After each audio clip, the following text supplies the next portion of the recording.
Welcome to day 10 of the Write Your Own Headlines Challenge. You're doing a really great job so far. Pat yourself on the back. Make sure you bring this to someone else you want to see win. Today, we're going to talk about confidence and math. And math and confidence go hand in hand because confidence is a math game at the end of the day, in my opinion.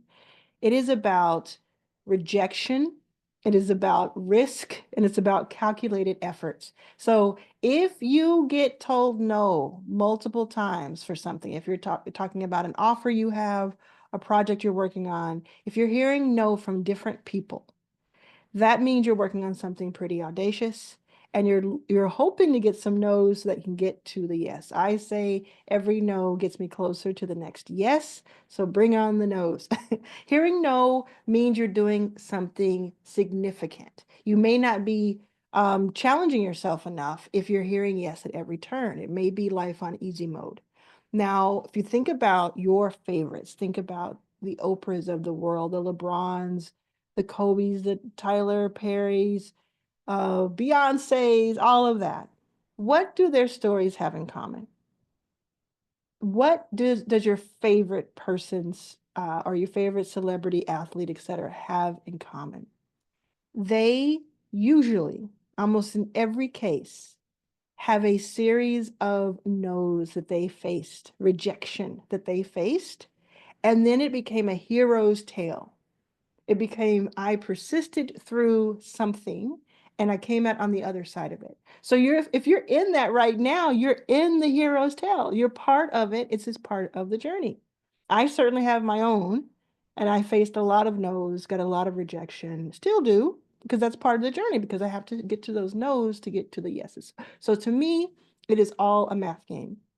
When I was younger, when I was in my 30s, early 30s, I wanted to work on the road in live music. I had done that with indie bands, but I wanted to go even further and make it my career.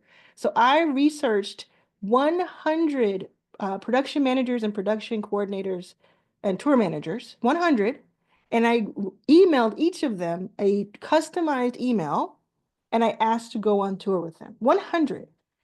80 people either said no or ghosted. 20 people responded. 3 people said, yes, I'll have a meeting with you in person. And 1 person hired me. And I went on to kick off a career where I worked with people like Tony Braxton, Jason Derulo, will.i.am, Amanda Palmer, etc., on the road across the world because I didn't stop with the 99 no's. You're not going to ask for no over and over again for one person because that's harassment. But you can certainly get the tough skin to ask multiple people.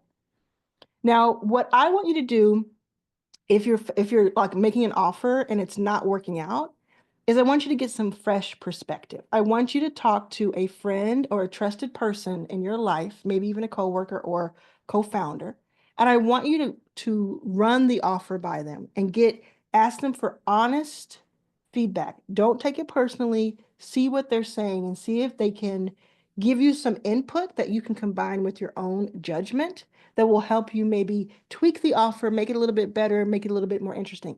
Take every no and any piece of feedback you got with a no and see if you can turn it into something that gets you closer to a yes. Because if you focus on that, you focus on your goals and you identify what you want to achieve, it'll be easier and easier. We talked about focus a few days ago. So the next thing I want you to do as your homework is I want you to write down something that you're going to go out and offer, something that you're going to go out and ask somebody that could involve rejection. What's that thing you've been waiting to do that you've been stuck on that you're like, I don't want to ask because I don't want to da da da. It could be to one person or entity, or it could be to a lot of people. What are you willing to say out loud to get a rejection on?